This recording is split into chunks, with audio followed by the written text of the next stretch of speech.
Day, and the weather is only going to get worse. Steve Patterson is tracking it all for us. Tonight, the growing misery at airports across the country unending. Again today, thousands of flights either canceled, disrupted, or delayed.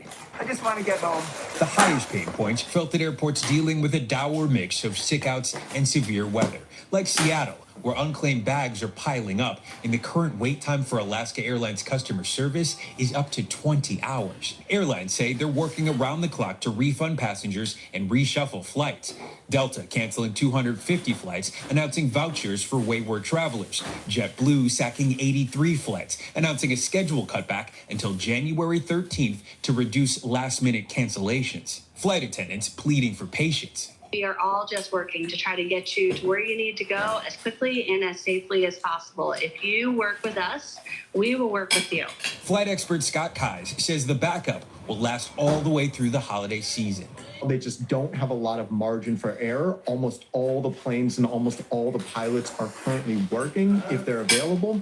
Winter weather wreaking havoc in the skies and on the roads. Icy roads causing this 4-mile backup in Wisconsin.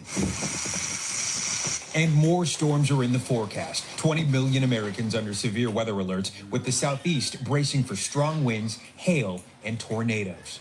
A possible tornado already causing minor damage in southern Georgia. But some relief for the West. Warmer temperatures are on the way as travelers hope for an end to this holiday nightmare.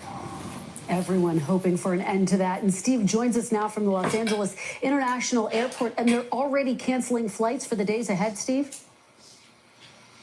Yeah, Kristen, by all accounts, more pain is predicted. FlightAware already tracking more than 500 cancellations for tomorrow and nearly 100 cancellations already for Friday. And by the way, this is all on top of another storm system moving in right here to Southern California. Kristen? The headaches and the frustrations persist. All right, Steve Patterson, thank you for that. Well, still ahead, the surprise announcement at the White House. So yeah, that's crazy. They're talking about tomorrow. The news with the Ghislaine Maxwell or whatever her name is.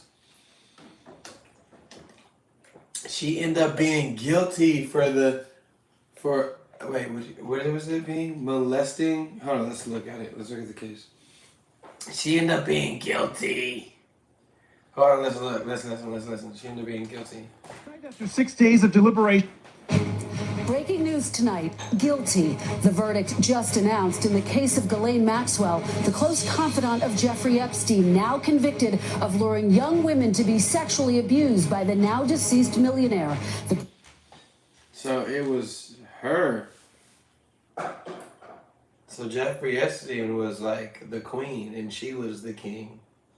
She was like the head of everything. That's nuts.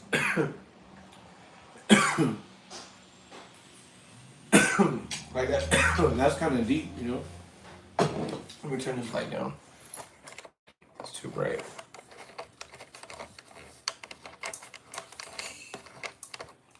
What if I turn it off? Nah, they can't turn it off. Yeah, that's kind of deep with that. Let me see if maybe I'll take the filter off. Fuck it. Normal. Whoa. Yeah, that's deep. I don't know what to say about that. Yeah, because the narrative was, it was Jeffrey Epstein,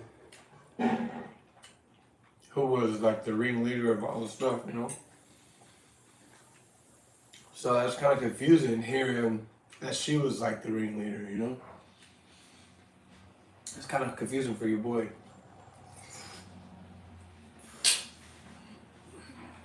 Socialite found guilty on 5 counts after her accusers took the stand. The highest daily rate of COVID in the U.S. ever. States calling up the National Guard to help. Nearly a third of New York City's EMS workers out sick. But even as cases skyrocket, hospitalizations haven't yet. The new data that Omicron is likely less severe than Delta. And new information from the CDC on when people are most contagious. And most of your transmission potential happens in those 1 to 2 days before you have symptoms.